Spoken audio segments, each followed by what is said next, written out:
கலந்து கொண்டிருக்கிறதா நாங்கள் யாவரையும் ஆண்டவரும் இரட்சகருமாகிய இயேசு கிறிஸ்துவின் இனிதான நாமத்தினால் உங்களை நான் வாழ்த்துகிறேன். கர்த்தர் உங்களை ஆசீர்வதித்து பெருக செய்வாராக. ஆமென். அல்லேலூயா, அல்லேலூயா. தொடர்ந்து எனக்கு சீட்டு விழுந்திருக்கிறது. பாஸ்டருக்கு ஒரு தொண்டை பாவம் எனக்கு சொல்றாரு இல்லையா, பிரசங்கம் கொடுக்குறாரு, நான் ஆயுதமாக வேண்டிய சூழ்நிலையில இருக்கிறேன். ஏன்னா காலையில துவங்கி ஒரு சொல்லுவாரா எப்படி, ஏன்னா எதுக்கு ஆயுதமா இருக்குன்னு காலையிலேருந்து ஓடிட்டு இருக்கு. ஆனா ஒரு வசனம் ஓடிட்டே இருக்கும். திடீர்னு சொன்ன என்ன செய்யுது ஏது செய்யுது அப்படின்னு சொல்லிட்டு, அதனால கர்த்தர் ஆயுதப்படுத்தி கொண்டு இருக்கிறார். அதற்காக நான் கர்த்தரை துதிக்கிறேன். பாஸ்டருக்கு நான் நன்றி சொல்றேன். இது ஒரு பெரிதான வாய்ப்பு. அல்லேலூயா. இது பெரிதான ஒரு கிருபை. தொடர்ந்து உங்கள் மத்தியில் பேசும்படியாக கர்த்தர் எனக்கு தெய்வ பாராட்டி இருக்கிறார். அது மாத்திரம் இது எனக்கு பிரயோஜனமா இருக்கிறது. ஆமென். அநேக வசனங்கள் காலையில் எழுந்த உடனே சாயந்தரம் ஜபத்துக்கு ஆராதனைக்கு வருவதற்கு முன்னாடி சிலர் எங்க மனைவிக்கு தெரியும். அவர் பிரசங்கம் பண்ணா ஒரு கிட்டத்தட்ட எப்படி ஒரு 4 மணி நேரம் 5 மணி நேரம் தேவ சமூகத்தில் இருந்து பழக்கம் ஆண்டவர் கொடுக்கிறவர். ஆனால் இங்க ஆயுதப்படுத்திக் கொண்டே இருக்கும்படி கர்த்தர் உதவி செய்திருக்கிறார். அல்லேலூயா. கர்த்தர் நல்லவர். இந்த நாளிலே நாம் தியானிக்க வேண்டிய ஒரு பகுதியை நாம் வாசிக்கலாம். ரோமருக்கு எழுதின நிருபம் 15ஆம் அதிகாரம் 6ஆம் வசனத்தை நீங்க வாசிக்கலாம்.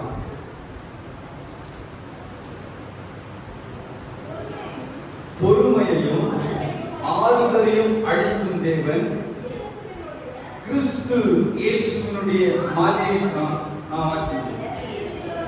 ஏக சிந்த விழலாயிருக்கும்படி உங்களுக்கு அனுக்கிரகம் செய்வாராக. கண்களுக்குடி நாம ஜெபம் பண்ண. ஆண்டவரே, நன்றியோடு உம்மை துதிக்கிறப்பா. இயேசுவே, நீங்க பேசுங்க. ஆண்டவரே, நீங்க பேசுங்க. இயேசுவின் நாமத்தினாலே நாவையும் உதடுகளையும் வாயையும் உடைய கரத்துல நான் ஒப்பு கொடுக்கிறேன். ஆண்டவரே, ஸ்தோத்திரப்பா. மாம்சத்திலிருந்து ஒரு வார்த்தை வெளியே வரக்கூடாது. ஆவிக்குரியவர்களை ஆவிக்குரியவர்களோடு ஆண்டவரே சம்பந்தப்படுத்தி உணர்த்தி காட்டும்படியாக என் இருதயத்தை புதிதாக்குங்கள். என் சிந்தைக்குள்ள ஆண்டவரே இருதயத்துள்ள வசனங்கள் வெளிவருவதாக பரிசுத்த ஆவியானவர் எனக்கு அனுக்கிரகம் செய்யும்படியாக ஜெபிக்கிறோம். இயேசுவின் நாமத்தினாலே பிதாவே, ஆமென். அல்லேலூயா, அல்லேலூயா. இங்கே பவுல் ரோமருக்கு எழுதுகிற பொழுது என்ன எழுதுகிறாரா? இயேசுவினுடைய மாதிரிப்படியே நீங்கள். அல்லேலூயா. இன்றைக்கு செய்தியுடைய தலைப்பு இயேசுவினுடைய மாதிரி. ஆமென். யார் மாதிரி இருக்கணும்? இயேசு மாதிரியே நாம் இருக்கணும். அல்லேலூயா. நீங்கள் அப்படிதானே அந்த வசனம் சொல்லுது. அந்த வசனத்தை மாத்த சேர்ந்து வாசிங்க. பொறுமையையும் ஆறுதலையும் அளிக்கும் தேவன் கிறிஸ்து இயேசுவுடைய மாதிரியின்படியே நீங்கள். எல்லாம் சேர்ந்து சொல்லலாம். ஒரு கிறிஸ்து இயேசுவின்படியே, இயேசுவின் மாதிரியின்படியே நீங்கள். அதான் தலைப்பு. கிறிஸ்து இயேசுவின் மாதிரியின்படியே நீங்கள், நாங்கள். ஆமென். யார் மாதிரி இருக்கிறோம்? கிறிஸ்து இயேசுவின் மாதிரியே நாம் இருக்கணும். அல்லேலூயா. பக்கத்துல இப்படி கையை பிடிச்சு கேளுங்க. இருக்கிறோமான்னு கேளுங்க. இயேசு மாதிரியே இருக்கிறோமா கேளுங்க. அல்லேலூயா. பொறுமையும் ஆறுதலை அளிக்கும் தேவன் சொல்லிட்டு, ஆனா வசன கீழே சொல்லு அனுக்கிரகம் செய்வாராக. அல்லேலூயா. இருக்க முடியாதுடா, ஆனா ஆண்டவர் சொல்றாரு அனுக்கிரகம் செய்வாராக. அல்லேலூயா. நம்மை பார்த்தா யாரை பார்க்கிற மாதிரி இருக்கணும்? இயேசுவை பிரதிபலிப்பதா இருக்கணும். அதான் பவுல் சொல்றார். என்ன சொல்றாரு பவுல்? நான் கிறிஸ்துவை பின்பற்றினது போல நீங்கள் என்ன பின்பற்றுங்கள் என்று சொல்லி. அல்லேலூயா. சொல்ல முடியுமா? சொல்ல போல சொல்ல முடியும்.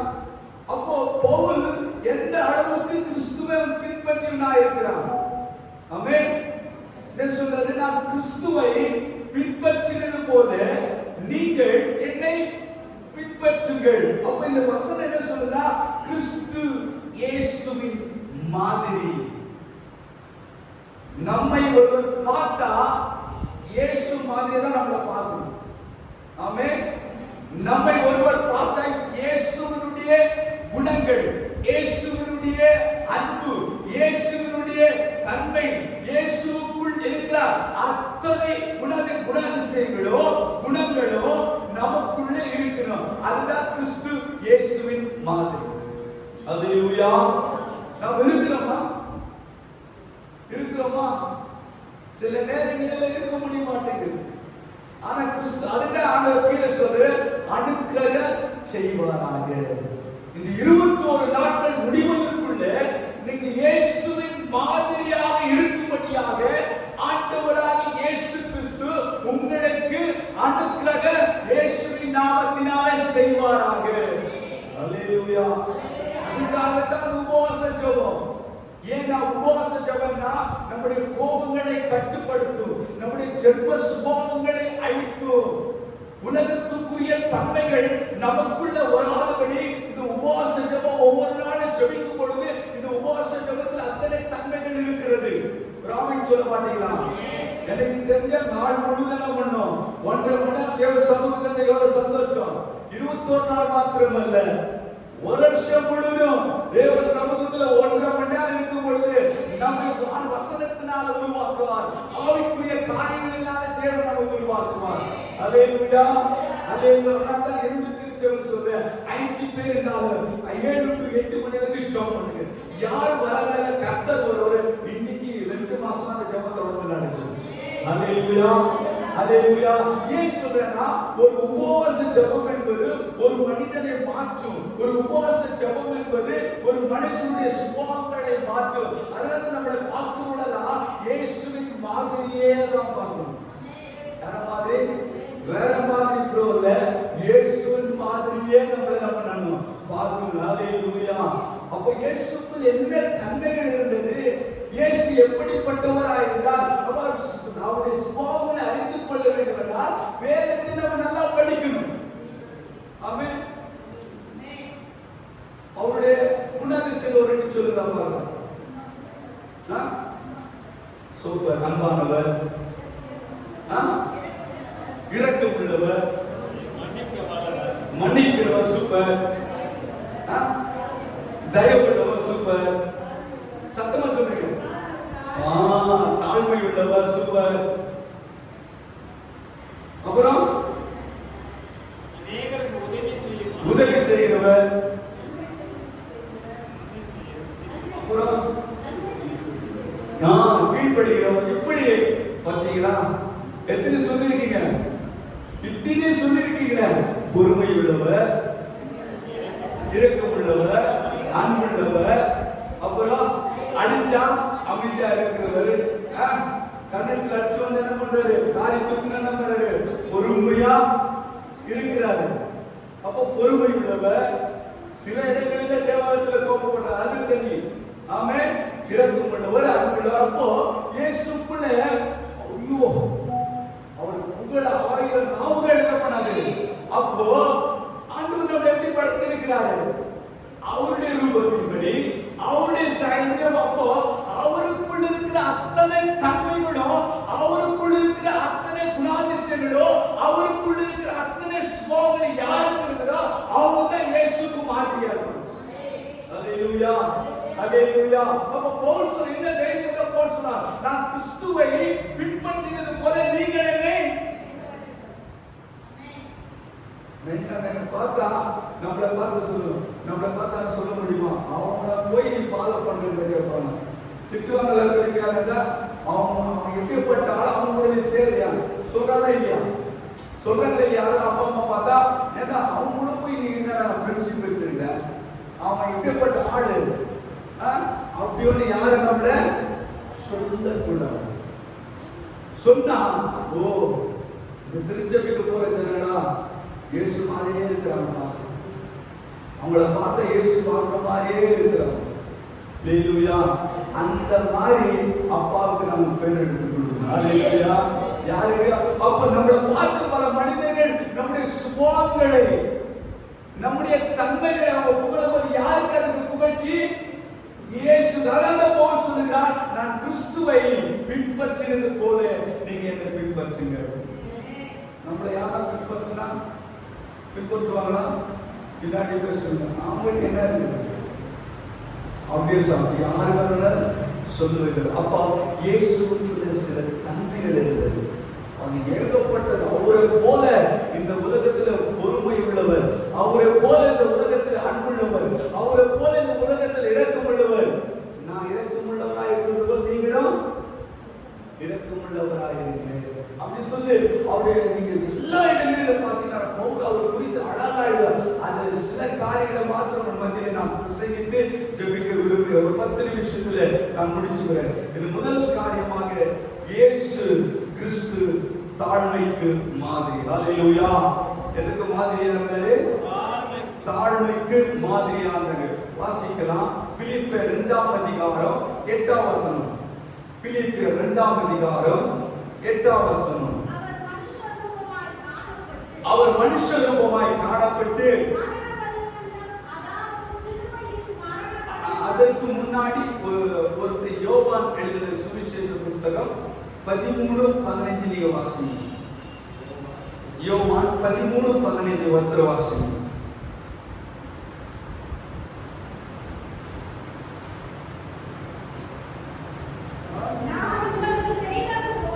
நான் உங்களுக்கு செய்தது போல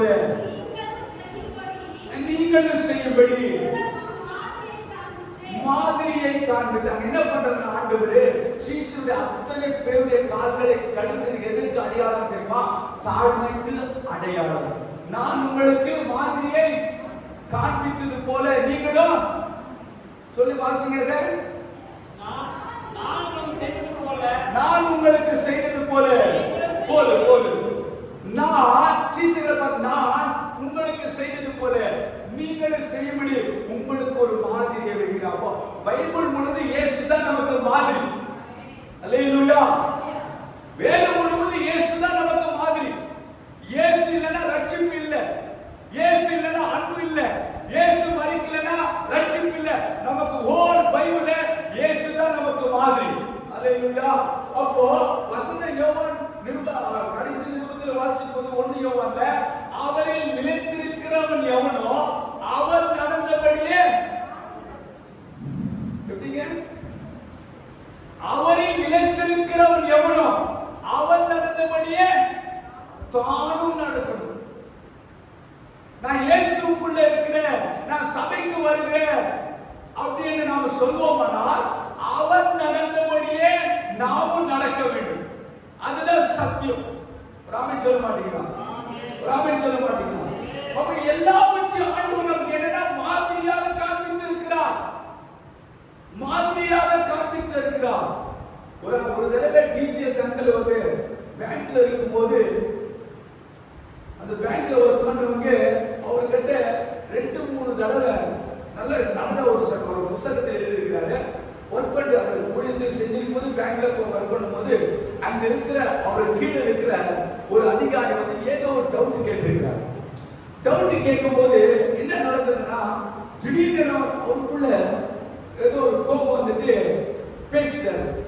இப்போ எதிர இருக்கிற ஆள் என்ன சொல்றாரு நல்லா கவனிக்கிறார் பாருங்க. டிஜிஎஸ் அங்கிள் எத்தனை பேருக்கு தெரியும்? DGS uncle DGS Dhinakaran. DGS Dhinakaran Paul தினகரன்ல அங்கிள் எங்களுக்கு தான் போடுவோம். டிஜிஎஸ் தினகரன் எத்தனை பேருக்கு தெரியும்? நல்லா கவனிக்கணும். கொஞ்சமா கொஞ்சம் பாப்பா. ஓகேங்களா? அப்போ அவர் ஒர்க் பண்ணும் போது திடீர்னு என்ன பண்றாராம், ஏதோ கோவப்பட்ட உடனே வந்துட்டு அவர் நின்னுட்டார். ஐயா நீங்களா? அவ்வளவுதான். ஐயா நீங்களா அப்படி சொன்ன உடனே இவருக்குள்ள நீங்களான உடனே அப்ப இது யாரு? இயேசுவை பிரதிபலிக்கிற ஒரு தேவ மனுஷன். உடனே மனசு உடைஞ்சிட்டு அவர்கிட்ட அந்த காயத்துக்காக மன்னிப்பு கேட்டதுல 3 நாள் உபவாசம். ஒரு சின்ன கோபப்பட்டதுக்காக. அல்லேலூயா. இப்போ நாம எத்தனை தடவை நம்ம பொறுமை இழக்கிறோம், எத்தனை தடவை நம்முடைய தன்மைகளை இழக்கிறோம், எத்தனை தடவை நமக்கு கோபம் வருது, எத்தனை அப்ப நமக்குள்ள யாரு இயேசு இருந்தா நமக்கு கோபம் வரல, இயேசு நமக்குள்ள இருந்தா பொறுமை இருக்கு, இயேசு நமக்குள்ள இருந்தா அன்பு இருக்கு, இயேசு நமக்குள்ள இருந்தா இரக்கம் இருக்கு. அதாவது ஆண்டு சொல்றாரு மாதிரி இது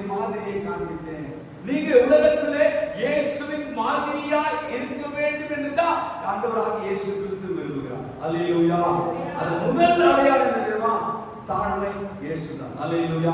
நீங்கள் பிலிப்பியர் மறுபடியும் அந்த வசனத்தை வாசிங்க. அவர் மனுஷரூபமாய் காணப்பட்டு மரண பரியந்தம் சிலுவையில் மரண பரியந்தம் கீழ்ப்படிந்தவராகி தம்மை தாமே தாழ்த்தினார். மரண பரியந்தம் தம்மை தாமே தாழ்த்தினார். ஆமென். தாழ்மைக்கு அடையாளம் ஆண்டவராக இயேசு கிறிஸ்து ஒருவர் மாத்திரம். ஒரு அமைச்சர் எப்போ மரண வரைக்கும், அப்ப நம்முடைய ஜீவன் இருக்கிற வரைக்கும் நாம் எந்த அளவுக்கு கர்த்தருக்கு முன்பாக நம்ம தாழ்மைப்படுகிறோமோ அந்த அளவுக்கு நம்மளை உயர்த்துவார். அல்லேலூயா, அல்லேலூயா. அடுத்த வசனம் சொல்லுங்க, கீழே வாசிங்க. ஆதலால் தேவன் எல்லாவற்றுக்கும் மேலாக அவரை உயர்த்தினார். கர்த்தரை தியானம் செய்யலாமா? எந்த கர்த்தருடைய பிள்ளை தன்னை தாழ்த்துகிறதோ அந்த பிள்ளையை கர்த்தர் எல்லாவற்றுக்கும் மேலாக அந்த குடும்பத்தை, அந்த பிள்ளையை, அந்த ஊழியக்காரனை கர்த்தர் நிச்சயமாக உயர்த்துவார். ஆமென், ஆமென். தாழ்மை, தன்னைத்தான் தாழ்த்துகிறவன் எவனோ உயர்த்தப்படுவான். வசனம் சும்மா சொல்லுங்க. ஆமென். இந்த அளவுக்கு தாழ்மைக்கு அடையாளமாக இயேசு வாழ்ந்தார். ஆமென். நமக்கு ஐயா, நமக்கு எந்த உலகத்தில் எவ்வளவு பெரிய பணங்களோ பொருள்களோ நம்ம சேர்ந்தது அது நமக்கு இல்லை. இயேசு தான் நமக்கு. அல்லேலூயா. அதில் ஒரு நாள் எல்லாவற்றையும் உலகத்துல விட்டுட்டு போயிருக்கோம். ஆமென். எதையும் நம்ம கொண்டு போகிறது இல்ல. ஆமென். ஆனா கொண்டு போகிறது ஒரு உயர்வை தான். இயேசுவுக்கு முன்னாடி எந்த அளவுக்கு, சபைக்கு முன்னாடி, பெரியவர்களுக்கு முன்னாடி எந்த அளவுக்கு நம்ம தாழ்மைப்படுகிறோமோ அந்த அளவுக்கு கர்த்தர் எல்லாவற்றுக்கும் மேலாக உயர்த்துவார். அல்லேலூயா. எத்தனை பேருக்கு உயர் வேண்டும்? தாழ்மை உள்ளவருக்கு என்ன அளிக்கிறாரா? கிருபைகள். தன்னை தானே தாழ்த்துக்கு உயர்த்தப்படுவது மட்டுமல்ல, எந்த மனுஷர்கள் தங்களை கர்த்தருக்கு முன்பாக தாழ்த்துகிறார்களோ அந்த அளவுக்கு தேவன் கிருபைகளை அவர் கொடுத்து கொண்டே இருப்பார். அல்லேலூயா. எத்தனை பேருக்கு எனக்கு கிருபை வேண்டும்? எத்தனை பேருக்கு உங்களுக்கு கிருபை வேண்டும்? உன் குடும்பத்து மேல, உன் மேல, உன் பிள்ளைகள் மேல கிருபைகள் வேண்டும்னா எந்த அளவுக்கு கர்த்தருக்கு முன்பாக நீங்க தாழ்மைப்படுகிறீர்களோ அந்த அளவுக்கு கர்த்தர் கிருபைகளை கொடுக்கிறது மாத்திரமல்ல, உங்களை இந்த தேசத்திலே, உங்க பட்டணத்திலே, நீங்க இருக்கிற ஸ்தலத்திலே தேவன் உங்களை உயர்த்தி கொண்டே போயிருப்பார். நம்மள யாராவது ஒரு மாதிரி பேசுறனா அமைதியா இருங்க. கர்த்தருக்கு ஸ்தோத்திரம். உங்களை யாராவது உங்களை ஒரு விதமா பார்க்கறாங்களா, இல்ல யாராவது ஒரு விதமா பேசுறாங்களா, நெவர் ஸ்தோத்திரம். அவரை நினைச்சு பாருங்க. மரணபரியந்தம் தாழ்த்தினார். அல்லேலூயா. தாழ்மைக்கு மாதிரி இயேசு. அல்லேலூயா. இதற்காக நம்ம மாதிரியா. ஆமென். மாதிரியா. அதுல இன்னொரு காரியத்தை நான் வாசிக்கலாம். 1 ராஜாக்கள் 21ஆம் அதிகாரம் 27, 28. அந்த ஆகாப் ராஜாவை குறித்து ஒரு வசனம் சொல்லுகிறது. வாசிங்க. 1 ராஜாக்கள் 21, 27, 28. ஆகாப் இந்த வார்த்தைகளை கேட்ட பொழுது தன் வஸ்திரங்களை கிழித்து தன் சரீரத்தின் மேல ரத்தை போர்த்திக் கொண்டு உபவாசம் பண்ணி தாழ்மையாய் நடந்து கொண்டான். அடுத்த வாசிங்க.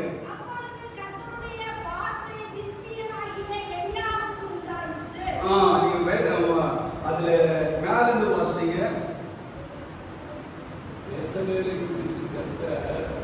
20 வேணாம், 22 வாசிங்க. இல்ல 21 வாசிங்க. இன்னும் நல்லா இருக்கும். பாருங்க, நல்லா பாருங்க. ஆகாபுக்கு ஆண்டவர்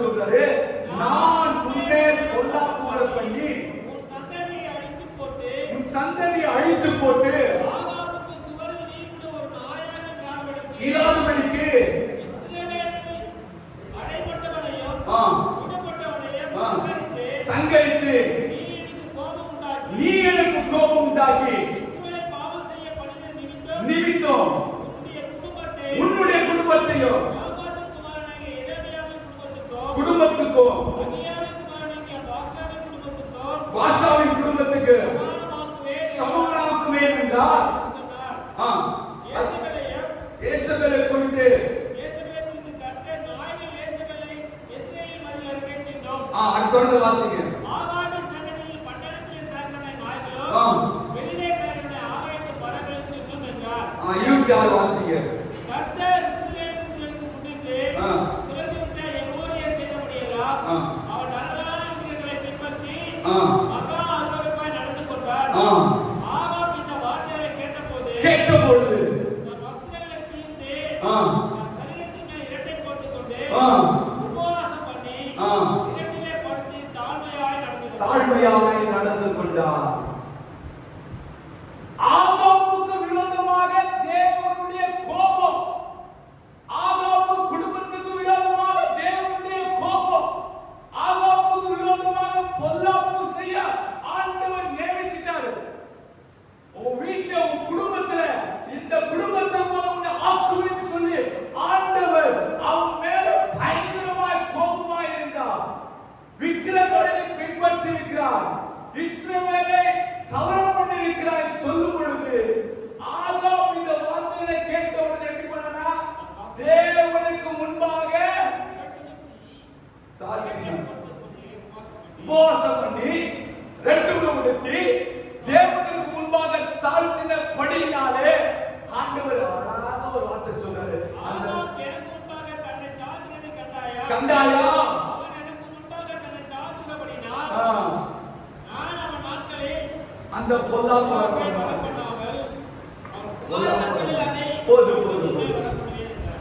உன் குடும்பத்துல உன் கணவன் மனைவி பிள்ளைகள் யாரா இருந்தாலும் சரி கர்த்தருக்கு முன்பாக தாழ்த்தப்படுகிற பொழுது ஒருவேளை பின்னாட்களிலே தேவனுக்கு ஏதோ ஒரு காரியத்தில் நம்ம கோபம் கொண்டிருக்கலாம், பின்னாட்களிலே தேவனுக்கு விரோதமாக ஏதாவது காரியத்தை செய்திருக்கலாம், ஒருவேளை நம்ம நிமித்தமாக தேவன் ஏதோ ஒரு கோபம் பண்ணிருக்கலாம், நம்மை கொண்டு ஆண்டு ஏதோ ஒரு காரியத்திற்கு மனஸ்தாபம் பண்ணிருக்கலாம், அது நமக்கு தெரியாது.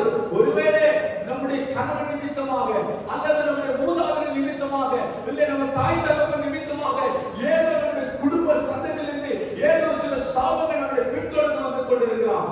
ஆனா உன் குடும்பத்துக்காக கர்த்தருக்கு முன்பாக நீ தாழ்த்தப்படுகிற பொழுது ஆண்டவர் சொல்ற அந்த பொல்லாப்பை உன் மேல நான் வரப்பண்ண மாட்டேன். ஏன்னா ஆகாப் எனக்கு முன்பாக தாழ்த்தினபடினாலே அந்த பொல்லாப்பு அவன் மேல வரப்பண்ண மாட்டேன். அவன் இருக்கிற வரைக்கும் நான் செய்ய மாட்டேன். அல்லேலூயா. நமக்கு தெரியாது, நம்ம அப்பா அம்மா ஏதோ தவறு செய்திருக்கலாம், மூதாதையருடைய சாபங்கள் பின்தொடர்ந்து இருக்கலாம். நீ ஏதோ நிறைய இடங்கள் ஜபத்துக்கு போகும்போது ஒரு குடும்பத்துல 3 பேரு 2 பேரு ஒரு மாதிரியா இருப்பாங்க, பேச முடியாது, ஏதோ ஒரு காரியங்கள் தொடர் சாபங்கள், அது ஏதோ காரியங்கள் நமக்கு தெரியாது. ஆனா உன் குடும்பத்துக்காக உன் பிள்ளைகளுக்காக நீ தேவ சமூகத்துல தாழ்த்துகிற பொழுது ஆண்டவர் நிச்சயமாக அந்த பொல்லாப்பு மேல வரப்பண்ண மாட்டான். அல்லேலூயா. ஆண்டவர் கோபப்பட மாட்டான், கோபப்பட மாட்டான். எத்தனை பேர் நம்புறீங்க? ஆகாபுவை ஆண்டவர் நினைச்சிட்டார், அழைக்கணும் நினைச்சு. ஆனா இந்த வார்த்தைகளை கேட்ட உடனே ஆகாப் என்ன பண்ணனா உபவாசம் பண்ணி ரெட்டுடுத்தி கர்த்தருக்கு முன்பாக தாழ்த்தினபடினாலே இந்த பொல்லாப்பு மேல ஆண்டவர் பார்க்கிறார். எலியா சொல்றதுக்கு வராரு, சொல்றதுக்கு வந்த உடனே எலியா பார்த்து சொல்றாரு, பாத்தியா பாத்தியா ஆகாப்பு எனக்கு முன்பாக தன்னை தாழ்த்தினபடினாலே இந்த பொல்லாப்பை நான் அவன் மேல சுமத்த மாட்டேன், அதை மன்னிச்சிடுறாங்க ஆண்டவர். அல்லேலூயா.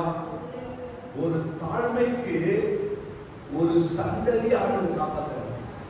ஆமென்.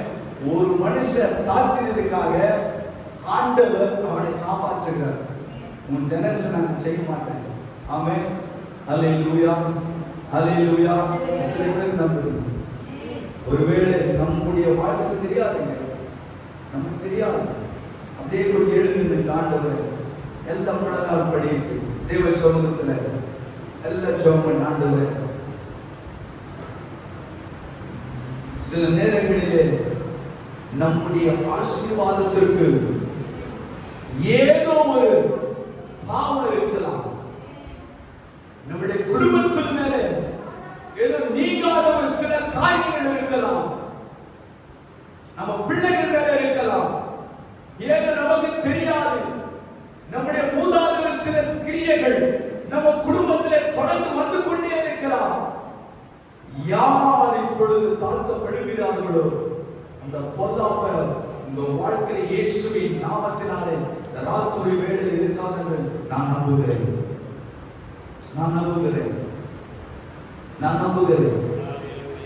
கொஞ்ச நேரம் விட்டுக் கொள்ளுங்கள்.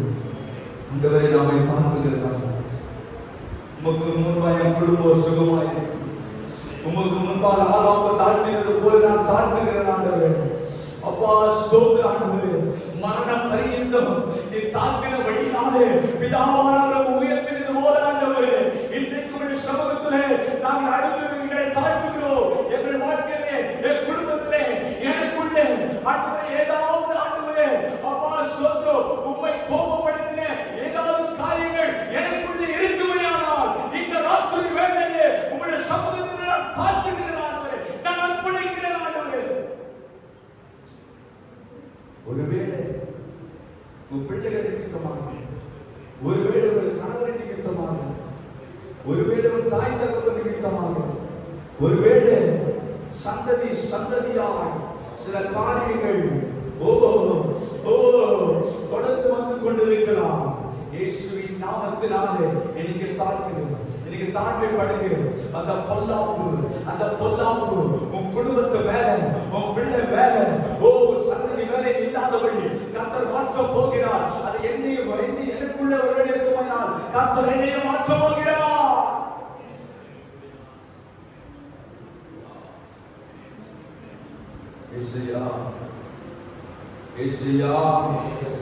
ஆகாப்பு தனக்கு முன்பாக தாழ்த்தினது போல இந்த பொல்லாப்பை மேல சுமரக்கூடாது. கோபம் குடும்பத்தில் வேதாந்தங்கள் வரக்கூடாது.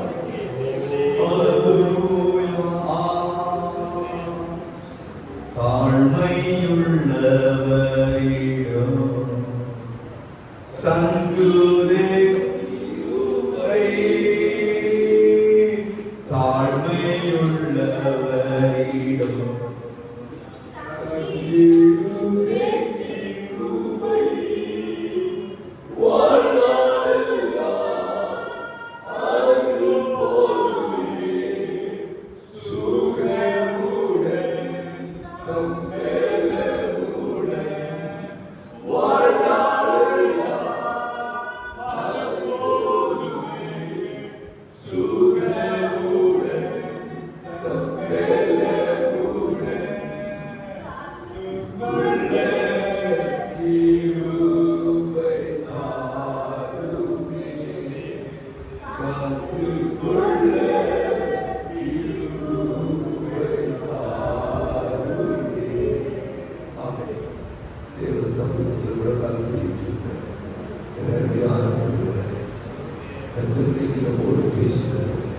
அவர் பொறுமையும் ஆறுதலும் உள்ளது.